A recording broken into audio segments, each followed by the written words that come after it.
Hello everyone and welcome to another video. My name is Jerry and I'm hailing you from the Antari shipyard, and today we're going to be taking a look at the unboxing for the Lost in the Delta Quadrant faction pack. I've been asked to do these unboxings by quite a few people now. So just to set the ground rules here, I am going to go through everything that comes in the box. I'm going to show off the ship models first, any tokens that we got that are unique, and then we'll go through the cards one by one. We have 59 of them, so this shouldn't be as long as the These Are the Voyages unboxing. Um, and then at the end, we'll talk about any new rules, and we'll talk about the Delta Quadrant campaign. I won't be able to show the booklet on screen as my camera is a little too small for that. So, having said that, let's go ahead and let's flip on over to the camera, and first we'll show off the ship models here. So there is the Intrepid ship model. Not bad. It's got the silver metallic-y paint on it. I know a lot of people don't really like that, but I think it's better than the original model that came in the game when the Voyager first came out. So go ahead and we'll flip this out. We'll bring in the Delta Flyer model. Again, really good paint job on this. I really enjoy the red highlights there on the nacelles. You got the blue highlights and then the window. It's not exactly perfect, but it's close enough. And then we've got the Nova class. So again, Nova class looking really good with the paint job. The blue highlights don't seem to be bled over anywhere, so really good there. You got the navigational deflector there, even bronzed out. Not a terrible paint job. And then, last but not least, we've got the Airy class. So that would be the USS Raven. Again, got the highlights on the nacelles there, looking good. Not bad. The detail in the paneling is pretty good. Overall, a pretty good paint schemes for this pack. Okay, so again, like in These Are the Voyages, we are getting a new initiative token. It has initiative on one side, and then when you flip initiative, you have night shift on the other side. So night shift is the period where you don't have the initiative token. So if the opponent or player across from the table from you has initiative, you are on night shift. Alright, and then we've got the impulse roll maneuver template. Used to be called the evasive maneuver template. It is now the impulse roll template. It is not new to the game, just new. It's going to be new for some players, and it's got a brand new name. Alright, that being said, let's get into the cards, because there isn't any other tokens that are not dependent on the cards. So, card number 1 in the pack is the USS Voyager. So USS Voyager, Intrepid class, 4245, tech weapon triple crew, 25 points. Action, increase the ship's agility value by 1 this game round, and repair 1 hull or shield on this ship. If there are no friendly ships within range 1 to 2, this is a free action instead. So definitely has an ability that kind of simulates Voyager being alone, and then Voyager kind of repairing itself between episodes. Again, I think that's a really smart ability to do, and I like that. Card number 2 is your generic Intrepid class. Getting Rick Hosta down to 23 points. You got 4244. Ooh, camera, calm down. There we go. Tech weapon, triple crew, standard fed bar. Not bad at all. Next card in the pack is card number 3. It's another USS Voyager. So this one, Intrepid class 4245. Same stat line as the other one. Same slot layout. This one costs 26 points hour versus 25. Declare target step. Place an aux power token besides this ship. You may attack a target with this ship's primary weapon outside of your forward firing arc at range 1 to 2. Okay, so this is going to be the first card that we're going to discuss that's going to have one of these erratas to it. So it was tipped off that these 3 new packs have cards that are going to have erratas, new text, kind of cleaning up the old text, and this card is one of them. So here is the previous Voyager. So you can see the text it does the same thing, except this one here is cleaner because it's got the action steps, it's using the icons, all of that. So these two things are exactly the same, but this text now supersedes the text on this card, so this text will read like this card.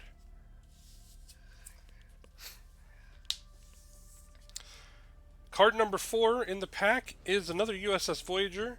However, this one is Federation Mirror Dual Faction. It is not Mirror Unique, so it is just straight Unique. 4245. This Intrepid, or this Voyager, is based on the Year of Hell. So, fleet construction. You may reduce the cost of any number of your upgrades equipped to this ship -2 SP. For each upgrade reduced in this way, suffer 1 damage at the start of the game to either your shields or your hull. Player's choice. So, there's a lot of things you can do here. You can get a lot of discounts this way, but you can really penalize yourself too. This is a very good representation of the Year of Hell Voyager, and there are ways that we could get this to work, but I'm going to save that for another day. There will be a Captain's Table episode coming later where we're going to dive deeper into the cards and kind of do like a meta deep dive is what I call it. Alright, so card number 5 in the pack is our USS Intrepid, 4245, Intrepid class, Tech Weapon Crew, coming in at 25 points. The Bioneural Circuitry and the Variable Geometry Pylons tech upgrades equipped to this ship cost -1 SP. Planning phase. Target a cloaked opposing ship within range 1 to 2. If that ship is a Romulan ship, you may choose 1 additional target. The targets can only use a 1 forward template when performing a sensor echo action this game round. So we've got a card here that is going to be a counter to the Romulans, especially with their sensor echo shenanigans they just got from Secrets of the Tal Shiar. This card's going to be big.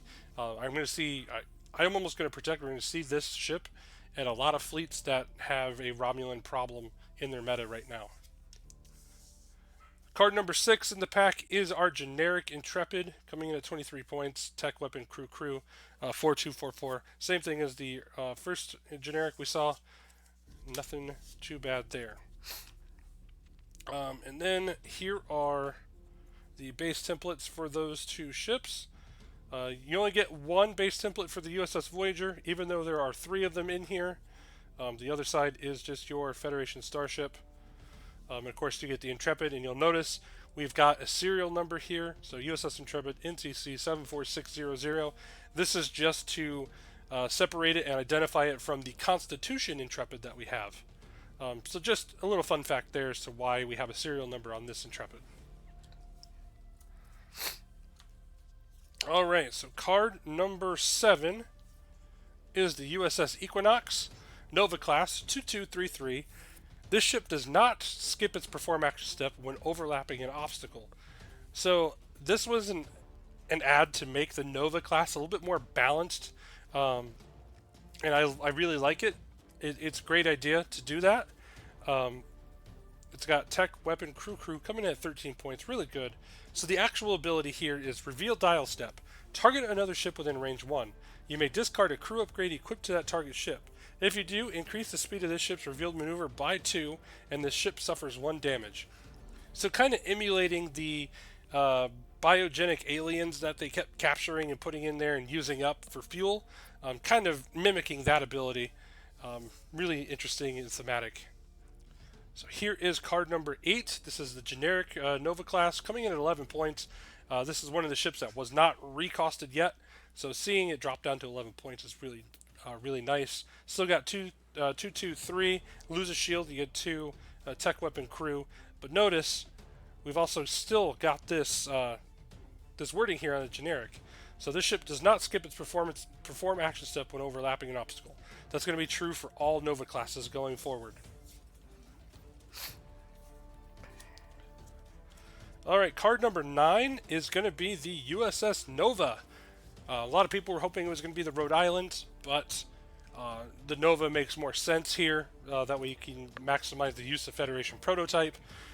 So Nova class 2233 tech weapon crew 13 points, same cost as the Equinox.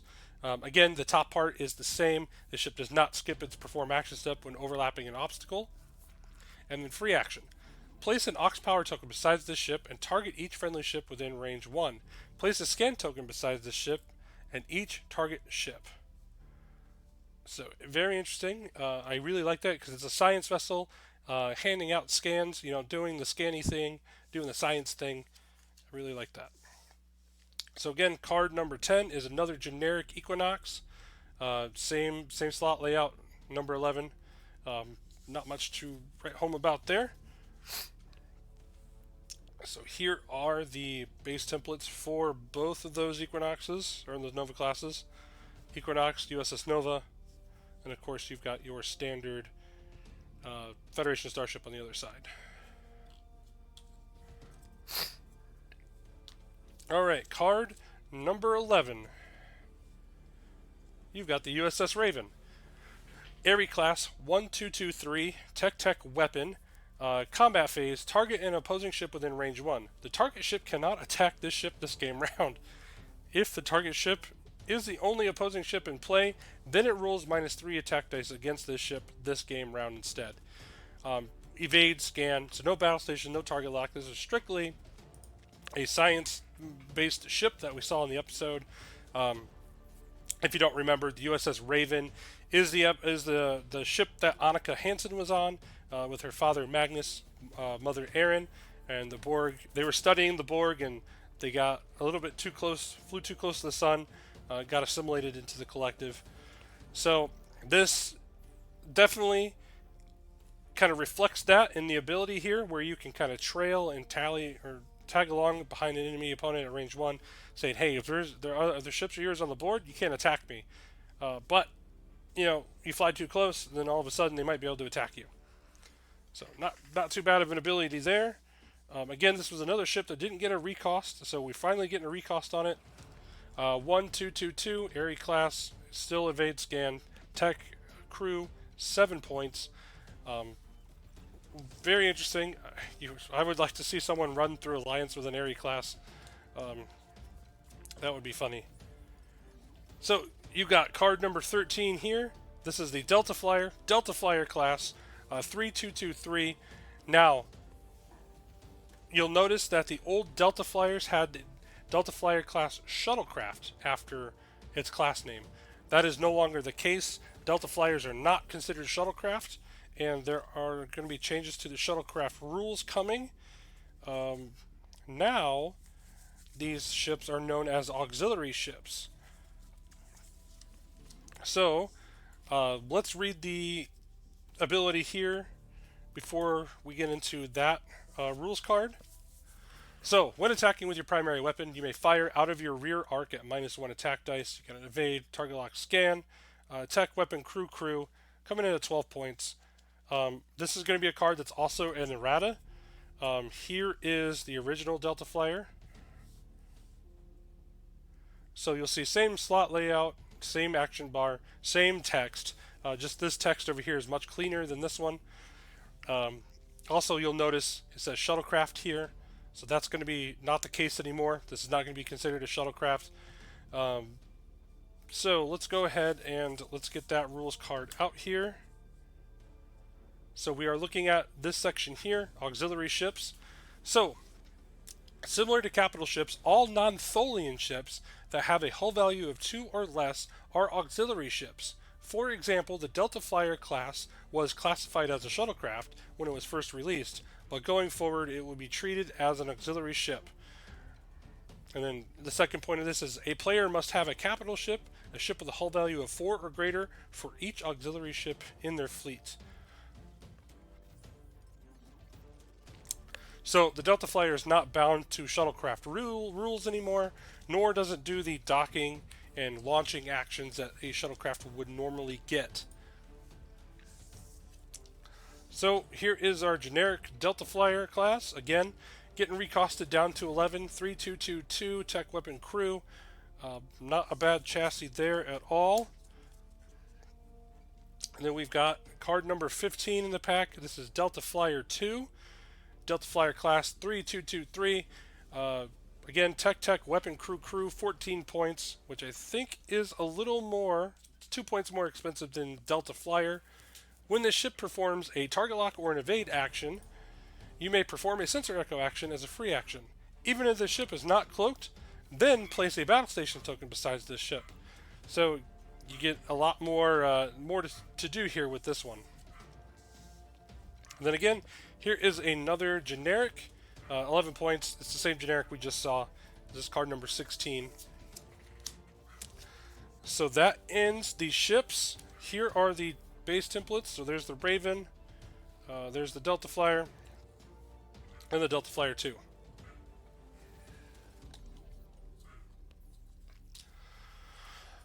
Okay, so that ends the ships, which means we're on to captains. So the first captain in the lot here is going to be card number 16. Now, you'll notice that we've got 2 number 16s in the deck. And you're absolutely right. If you were eagle-eyed, you caught that. That got missed, and I can tell you this, we did not get shorted a card at all. So that's really all we can say about it. So we luckily got one through. So, Catherine Janeway, Captain, Skill 9, Elite Talent Slot, cost of 5. Each time an opposing effect would discard, steal, or place any time tokens or disable tokens on a crew upgrade equipped to the ship, target that ship. You may perform a free attack with the ship's primary weapon against that target ship, if able. If this card is equipped to the USS Voyager, this attack may be in any direction. So here we are with Catherine Janeway trying to stop somebody from taking one of their crew or hurting one of her crew. I really like the ability. It's all about her protecting her crew, which is definitely very thematic. Now, card number 17 in the pack is going to be one Rudy Ransom.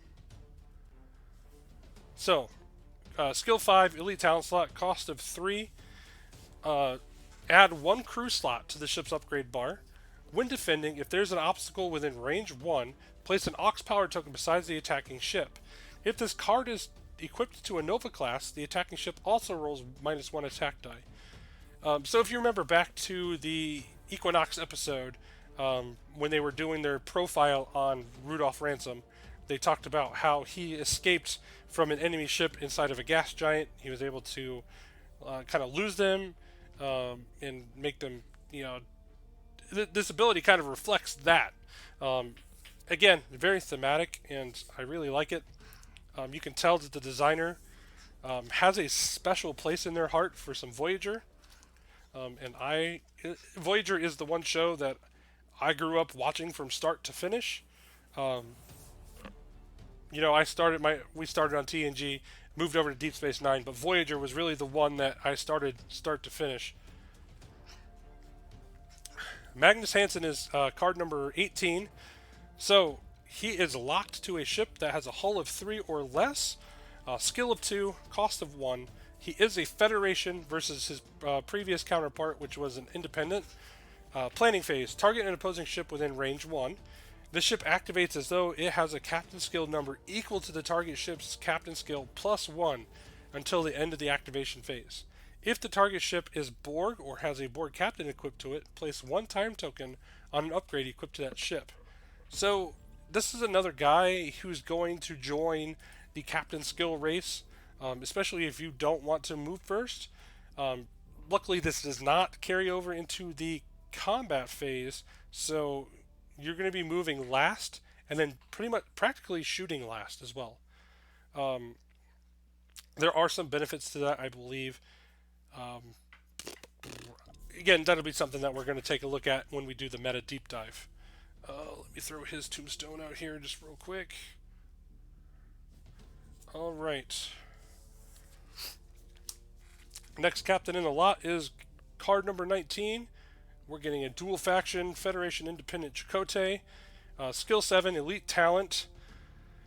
Add 1 crew slot to the ship's upgrade bar. When attacking, if there is a scan token besides this ship, 1 hit or 1 crit cannot be cancelled. So I really like that. Again, showing off kind of a thematicism where Chakotay, he's known for doing that. I really like it. All right, this is also a flip card. So we've got this other new keyword here. If you haven't watched these are the Voyages unboxing. I'll go over this keyword again. So we've got Federation, Independent, Dual Faction, cost of 3. Add 1 crew slot to the ship's upgrade bar. Action: place 3 time tokens on this card and target an opposing ship within range 1 to 2. Place 2 time tokens on the captain equipped to the target ship. First officer: if the captain equipped to this ship is discarded, flip this card over and equip this card as the captain. So I really like this mechanic. It's something that was already been in the game. Thinking about cards like William T. Riker that gave you the +3 captain skill, but also stated, hey, if your captain card is discarded, flip me over. I'm the new captain, or put me in charge. I'm the new captain to captain skill 5. This instead takes that same mechanic and kind of flips it and does it a little bit differently. And I very much like this because when you did that with William T. Riker, you didn't get an ability. But when you do it with this card, you get what's on the front of this, and you get the captain skill. So I really like that. Next captain in the pack is Thomas Eugene Paris. Again, locked to a ship that has a hull of 3 or less, skill of 4. Reveal dial step. You may disregard your revealed maneuver and either perform a 1 impulse roll maneuver, that's a white, or a 5 forward red maneuver. In addition, if equipped to a Delta Flyer class, place a evade token beside this ship. So again, we got this theme of pilots being pilots, and I really, really enjoy that. It's very smart, very thematic to do it that way. Here's his tombstone. He's in his Voyager Drive uniform from when they did the Interstellar Rally. And card number 22 is Tom Paris. It's his crew side. It's on the back of the captain side. Combat phase. Spin an evade token from beside the ship. You may either perform a sensor echo action using the 1 maneuver template, even if the ship is not cloaked, or a 1 bank left or a 1 bank right white maneuver. So again, like I said, pilots being pilots. I really enjoy that.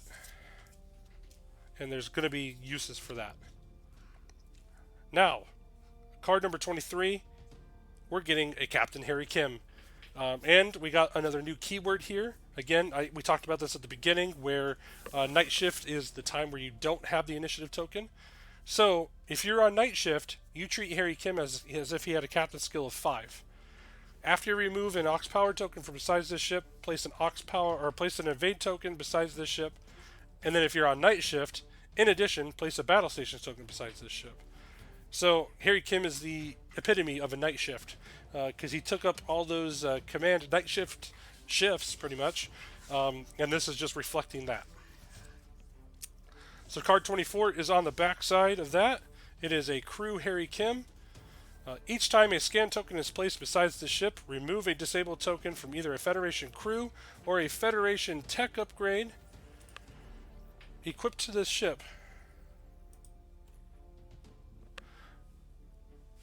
Alright, so not bad for an ability there for the crew. A joke that we finally get a usable Harry Kim. And then we've got another captain here. This is the second to last captain. This is Tuvok. When defending, compare results step. Spend either a scan or one of his ship's shield tokens to disable 2, or disable 2 of this ship's active shields to cancel a hit or a crit. So the fact that it says or crit means that you can choose skill 6, elite talent, dual faction, Vulcan, Federation. Interesting that the Vulcan symbol comes first. So he's gonna get Vulcan discounts and all that. But I really like this ability. It takes on his tactical prowess and how he can cancel a crit. So if you've got a crit that you can't stop, then you can definitely take it out that way. Alright, card number 26 is on the back side. It is a crew. We got Tuvok. Action, disable this card. Perform either a target lock or a battle station action as a free action. Then perform the action listed on a Federation crew equipped to this ship as a free action. Um, yeah, this is a good card. I really like this. Even as an action, it's getting you two things, so the action economy is there. Definitely looking forward to breaking that down. Oh, forgot to put his tombstone out there. Here you go. Just your standard tombstone with this picture on it. All right, the final captain in this one, and he's a bit spicy. Um, Definitely, he was a Discord reveal when the cards were revealed, but this is your emergency command hologram, your ECH, the Doctor, fleet construction. Place 2 Federation captains with a total cost of 6 SP that are not already in your fleet face up under this card. This captain has all the text and restrictions from each of the captains placed under it. Skill of 8, elite talent slot, 6 points, well worth it. So, let's talk about this real quick. The 2 captain cards that you place under the Doctor are not technically equipped to your fleet, but you cannot place 2 captains under the Doctor that are in your fleet already. So you can't have them equipped to another ship and then have a different copy of that captain under the Doctor. Now, the Doctor, the 2 cards that you place under the Doctor have to equal 6 SP. So that's not 7 SP, that's not 5 SP, it's not 4 SP, it's 6 SP. So you have to have one that's a 4 SP, one that's a 2 SP, or 2 that are 3 SPs, any combination thereof. Now, the one thing you cannot do is have a 6 SP captain placed under the Doctor and then put a Federation generic captain under it. That was a question that was asked to Steven in the Facebook group, and he answered stating that he thought, or he was under the impression that generic captains weren't being used anymore, and that's kind of how the design was intended behind the Doctor, and that just never got out to the players that those captain cards weren't being used. So you cannot do that. It's probably going to come down as an official ruling for this card that you cannot do that. So either way, I'm really happy with this Doctor card. On the back side of him, we got a question mark card. This is card number 28. This is the Doctor. This card counts as either a tech or a crew upgrade. When a Federation crew upgrade equipped to the ship is discarded by an opposing effect, place that upgrade beneath this card. Action: disable this card. Equip 1 crew upgrade beneath this card to the ship, ignoring the ship's restrictions, and then place 2 time tokens on that upgrade. Pretty cool. That's like the Doctor saving somebody. Really thematic. Really like that. So that was the end of the captains. Now we are into the crew. And crew starts at card number 29. This is Maxwell Burke from the Equinox. Action: discard this card and target an opposing ship within range 1. Steal 1 Federation tech or 1 Federation crew upgrade equipped to the target ship and equip it to this ship, ignoring this ship's restrictions. So remember in the Equinox episode, he went over to the Voyager and tried to steal their shield generator, and he ended up coming back with that and 7 of 9. So that's kind of what this is emulating, is stealing the tech or the crew. Again, really fun thematic card. Card number 30 is Marla Gilmore. Again, another Equinox crew member. Add 1 tech to the ship's upgrade bar. Free action: discard a tech upgrade equipped to the ship. You may perform a green maneuver and then place an evade token besides this ship. Again, really fun. She's kind of an engineer. It's kind of what she does. Again, very thematic. And you'll notice that's a theme throughout all this. These cards are getting to be very thematic. Card number 31 is Noah Lessing, another Equinox crew member. Planning phase: spend 1 of this ship's shield tokens and choose one of the following. Remove an Ox Power token from besides this ship. If equipped to a Nova class ship, also place a scan token besides this ship. Target opposing ship within range cannot perform the scan action or place the scan tokens beside their ship this game round. That's range 1 to 2. That is a counter to the Vulcans right there. So Noah Lessing is going to be good against those Vulcan fleets that want to spam those scan tokens out. And I say that because of his wording. His wording specifically says you cannot do the scan action and you cannot place scan tokens. It's the placing part that the Vulcans are really good at. Not necessarily doing the scan action, just placing those tokens. So Noah Lessing is going to have a space in the game for sure. And then we get to card number 32. This is another Equinox crew member, Thompson. Whenever a scan token is placed beside the ship, place 2 time token on this card. Place an evade token beside this ship. Again, he's a pilot trying to evade getting fired or getting shot at. Really thematic card. Card number 33, Erin Hansen. So she's locked to an Aerie class. Activation phase, target an opposing ship within range that has a captain skill of 5 or greater. That's range 1. If this ship activates after the target ship, you may execute an additional maneuver on the ship's maneuver dial. If the target ship is Borg or has a Borg captain equipped to it, place 1 time token on an upgrade equipped to that ship. Okay, so she does a lot. Most times, especially if you pair her with Magnus Hansen,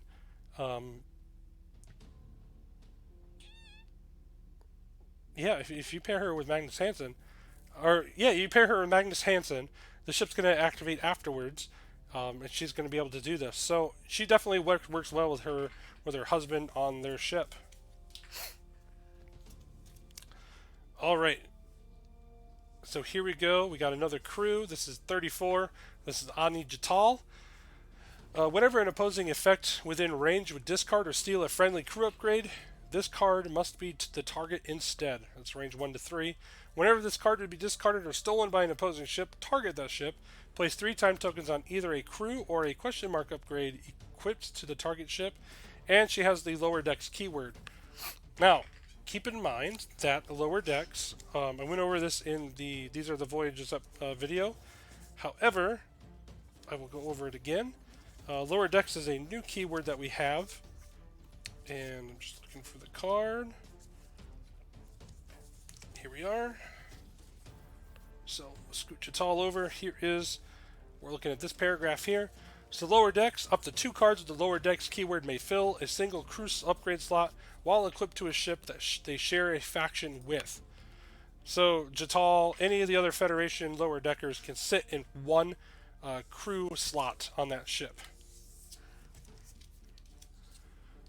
So, thinking about the Voyager episode Good Shepherd, we've got Tal Celis. Free action, place 3 time tokens on this card. Perform the scan action as a free action. She's a lower decker. You got a Federation Bajoran dual faction 1-point card. Very nice for what she does. And then we've got another one from that episode. Got William Telfer. Whenever you would place 3 or more time tokens on a Federation crew upgrade, you may place those time tokens on this card instead. That is a 1-point lower deck crew. This is card number 36. So card number 37 is again from that episode. This is Mortimer Heron. Combat phase, suspend a scan token from beside the ship and target another ship within range 1 to 2. Remove a battle station, scan, evade, or an aux power token from besides the target ship. Now notice it doesn't say opposing or friendly ship, it just says target another ship. So you can target a friendly ship within range 1 to 2 and knock that aux token off at the top of the combat phase. So it's not even an action. And for 1 point at a lower deck crew, he's going to be really good. And then we've got this fella. Yeah, card number 38, Timothy Lang. Increase the captain skill of the captain equipped to the ship by 1. Night shift. So remember, when you do not have the initiative token. Action. Target an opposing ship within range 1 to 2. Disable 1 crew upgrade equipped to the target ship. And he's a lower decker for 1 point. Alright, and then we've got Jenkins. Reveal dial step. Place 2 time tokens on this card. This ship may increase the speed of its revealed maneuver by 1. The color of that maneuver is the same as the revealed maneuver. So night shift, so when you don't have the initiative token, check for power strain step. If the ship executed a non-red maneuver, remove an aux power token from beside your ship. So a fancy way of saying you did a white maneuver, go ahead and remove that aux power token. Again, 2 points, a lower decks keyword, not bad at all. And then we got Belana Torres, card number 40 out of 59. In phase, disable this card, remove 1 time token from each of the tech upgrades equipped to this ship. At any time, once per game, Discard a tech upgrade equipped to this ship. Repair a number of hull or shields on this ship equal to half of the printed SP of the discarded tech upgrade, rounded up. Federation Klingon dual faction, 3 points. Very interesting ability. It's definitely one we're going to have to break down when we get to the captain's table and we talk about the crew. Alright, so 41 out of 59. This is Kess. That's her first appearance in Star Trek Attack Wing. She is Federation Independent Dual Factioned, 2 points, activation phase. Place 3 time tokens on this card and target any ship in play. Look at the target's ship's maneuver dial and trigger the following ability based on the faction of the target ship. So you can just do that first sentence, and if you don't have any of these factions, you are allowed to do just that first sentence. If that ship has one of these factions, then you get to do this. So, Kazon, you get to place a battle station token besides this ship. Species 8472, you may execute a 1 white bank, a 1 forward, or a 2 white bank right maneuver. Or if it's mirror, which ideally they're talking about the Krenim, but any mirror ships you get to place an evade token besides this ship. It's the first time we've ever seen abilities based on factions like that. Outside of targeting a specific faction. So I'm interested to see more. Card number 42. It is 7 of 9. Add 1 tech or 1 Borg upgrade to this ship's upgrade bar. Action. Perform the scan action as a free action. In addition, if equipped to an Intrepid class, place either a scan or an evade token besides this ship. In addition, if equipped to a Borg ship, place a battle stations besides this ship. So she's doing a lot for a couple different things. She is Federation Borg dual faction, cost of 3. Welcome to the fleet. All right. So for those of you who watched my speculation videos during the card previews, I said that there was no way that these next couple cards would make it into the game because they weren't on screen for very long. But boy, do I have egg on my face. So Aaron Cavett, add 1 crew to this ship's upgrade bar. After executing a maneuver with a speed of 5 or greater, discard this card and place an aux power token besides the ship. Place 1 of each battle station, evade, scan tokens besides this ship. So doing a lot. He is the original executive officer, second in charge, number 1, if you will, to Catherine Janeway. He died when the ship was flung into the Delta Quadrant. He's probably going to make it into one of my builds somewhere. And then there's this one that I also said wouldn't make it in. 44, Veronica Stady. Action. Discard this card and place an aux power token besides this ship. Perform a maneuver with a speed of 5 or greater on your maneuver dial. If this ship has a Federation prototype construction upgrade equipped, you may choose any maneuver on this ship's maneuver dial instead. So she definitely wants to be the pilot of the Intrepid, or really any of those prototypes. So again, pilots being pilots. And then there is the original Doctor for the Voyager. So the USS Voyager CMO, free action, discard this card, and this ship suffers 1 damage. Perform any available action as a free action. Now, I know what you're saying. Why is this guy not named? So in just my research of looking into it, CBS has this habit of not using beta canon names for anything that is live actors. So beta canon names for ships, yes, that'll make it through every single day. Beta canon names for actors where they have to get a credit is not going to work. So that's why we've got the USS Voyager CMO versus, I think his beta canon name is Leopold Fitzgerald. Leopold Fitzgerald. He used to serve with Catherine Janeway on the Albatani. Okay, so that's the end for the crew. The next cards we got here is going to be our elite talent. We're talking number 46. This is Tactical Superiority Commander. It is locked to a captain skill of 8 or greater. So that's the first time we've ever seen a restriction like that. Tactical superiority commander, when attacking, if there are no friendly ships within range that have an equal or higher primary weapon value, roll +1 attack dice. It's range 1 to 2. It's a cost of 2. So this is going to be really good for when you're running like the Delta Quadrant campaign, or you design a fleet where your ships are going to be all separated from each other. Really, really fun card. Alright, now we're getting into a redone transphasic torpedoes. It is 1 per ship, front and rear firing arcs only. Federation mirror dual faction at 5 points. The original used to be 10, so this is 5-point card. The attack value of this weapon upgrade is equal to the defending ship's printed hull number. So that's the first time I've seen them base this number off the defending ship's hull number. So your attack's going to be higher based on the size of the ship you are attacking. Big Borg cubes, we're talking 10 hull. Yeah, you're going to be hitting them pretty hard. Attack. Discard this card and target an opposing ship at range 2 to 3. Modify attack dice step. Reroll up to a number of your blanks equal to this ship's primary weapon value. Very nice. Deal damage step. Uncancelled crits from this attack. Ignore the defending ship's shields. So these transphasics can really pack a punch. And I think these ones are much, much better than the older versions. Can't wait to see those get played. So we've got gravimetric torpedoes. This is 1 per ship. Forward rear firing arcs only. And it can only be equipped to a ship with a hull of 4 or greater. It is a 6 dice attack, 4-point card. Attack. Spin this ship's target lock token and discard this card and target an opposing ship. Place an Ox power token besides the target ship and each ship within range 1 of the target. Action. Target a non-planet obstacle or a minefield obstacle within range and remove this card from the game. Deal 1 hit to each ship within range 1 of that obstacle. Then remove that obstacle from play. So, amazing.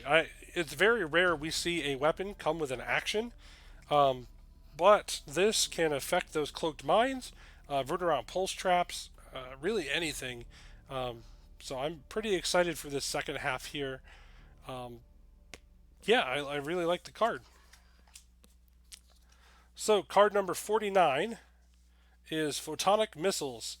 1 per ship, forward rear firing arcs only, Delta Flyer class only. Attack, place 2 time tokens on this card and target an opposing ship. It's a 4 dice attack, range 1 to 2. Declare target step. Destroy 1 active shield on defending ship. Okay, so that's just straight. You don't have to hit them or anything. You just go ahead and destroy a shield even if you target them. Deal damage step. If the defending ship has no active shields, place an Ox power token beside it.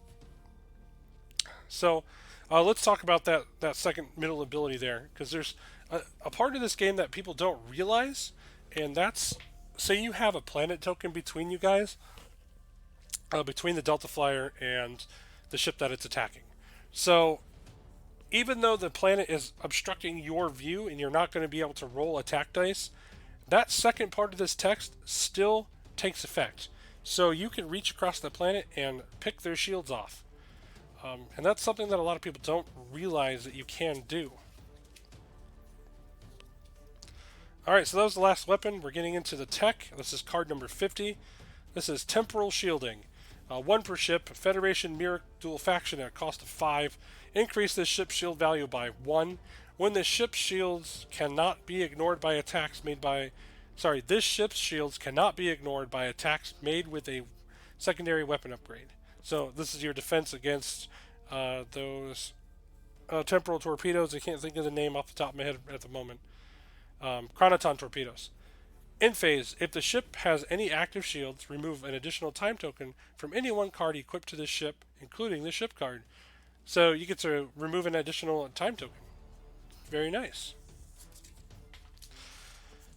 The next tech is Multi-Adaptive Shields. It is number 51. Increase the ship's shield value by 1. It is locked to a Federation ship, and it's 1 per ship. When defending, if the ship has any active shields, roll +1 defense dice, or +1 defense die, and the ship rolls its full defense dice against the minefield obstacles and opposing ships with a scan token beside them. It is a cost of 5. Pretty good. Card number 52, Bioneural Circuitry. So you got one per ship, Federation locked. After this ship executes a maneuver, disable this card. You may perform an action on this ship's action bar or ship card as a free action. Perform action step. Place 3 time tokens on this card.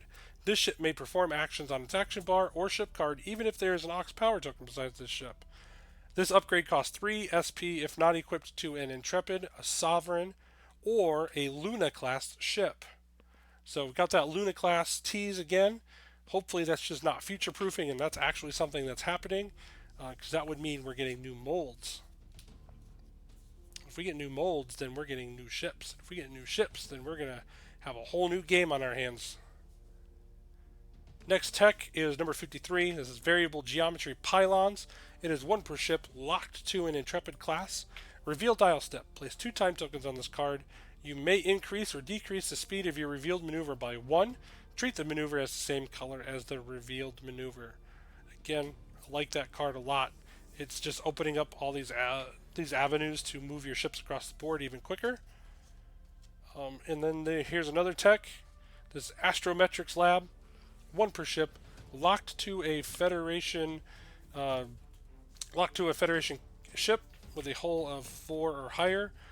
Add 1 tech to the ship's upgrade bar. Whenever you perform a scan action, place 3 time tokens on this card. You may perform a sensor echo action using the 1 forward as a free action, even if this ship is not cloaked. This upgrade costs 2 plus SP if not equipped to an Intrepid, a Sovereign, or a Luna class ship, again, coming at 1 point. Alright. Next tech, and this is the last tech in this pack, is card number 55, Rechargeable Shield Emitters. It is a 1 per ship, Nova class only. Increases the ship's shield value by 1. Action, place an Aux power token besides the ship and repair up to 2 shields on your ship at a cost of 3. So very interesting. Definitely works with some of the cards we saw earlier. You can put like a Montgomery Scott on here, but again, we'll dive into that when we do the meta dive. Now we're getting into the 1 question mark upgrade in this pack, and it is our beverage, coffee black, 1 per ship, Federation captain only. This upgrade may be equipped to a ship without requiring an upgrade slot. Night shift. Keep in mind, that's when you do not have the initiative token. Planning phase. Place 2 time tokens on this card. Either place a scan token besides the ship or remove an Aux power token from besides this ship. At any time, if you have the initiative token, discard this card and pass the initiative token to the opponent to your left. So that's very interesting that last paragraph there, this is the first time, this paragraph right here is the first representation of a card reaching out and touching the initiative token. So that's very interesting. That's very useful, especially if you want to stay on night shift for things. It's a 1 point card. Not bad at all. So the 1 Borg upgrade that we got in this pack is called a Transwarp Coil. It is 1 per ship. Action. If this card is not equipped to a Borg ship, discard this card. Perform an additional maneuver on the ship's dial of the same speed as its revealed maneuver. Treat this maneuver as a red maneuver. It is a cost of 2. So just, getting you that little closer a bit to home, thematic for what it is. Now, the construction card in this pack is the Ablative Generator. It is 1 per ship, locked to a ship that has hull of 4 or higher, and we've got a new restriction here. The ship has to have 3 plus shields. It is Federation mirror dual factioned with a variable cost here. This card can only be equipped to a unique mirror ship, and the SP cost of this card is equal to the ship's printed hull value plus 2. So on the USS Voyager, this would cost 6 points. On the Nova, on the Equinox, it would cost 5 points. Combat phase. Disable your remaining shields and remove any cloak tokens from beside your ship. This ship cannot attack with its primary weapon and may reduce damage dealt to it by up to 5 this game round. For each point of damage reduced this way, you must place a crit token on this card, max of 5. Discard this card once it has 5 crit tokens on it. So I believe this card is kind of outside of the rule of three. It's definitely an open-ended question there, and we'll try and get more answers on that. And then the last card of the pack is Ambassador Neelix. Welcome to Attack Wing, sir. Card 59 out of 59. Negotiations accepted. For the rest of the game, if the ship moves within range 1 of the target ship, or the target ship moves within range 1 of this ship, place either a battle station or an evade token besides this ship that moved. So you either get it or they get it. Negotiations denied. This ship gains the following ability. In phase, select a battle station, evade, or scan token besides the ship, and that token does not get removed at the end phase. So carrying that token over kind of gives you some help in the back end. So that is all of the cards that come in Lost in the Delta Quadrant. There aren't any like specific cards for the Delta Quadrant campaign itself. I can't really show off the booklet as my camera is too close. I will probably end up making a different video for the Delta Quadrant campaign, but from what I've read, it is very, very interesting. It's definitely something I'm going to try and play on the channel. So please stay tuned. Subscribe to the channel if you haven't already, just to get notified when these videos come out. Give us a like to let me know that this is the content you want to see, and helps get the content pushed out to the right algorithm to other Attack Wing players. So until the next video, we'll see you around the shipyard.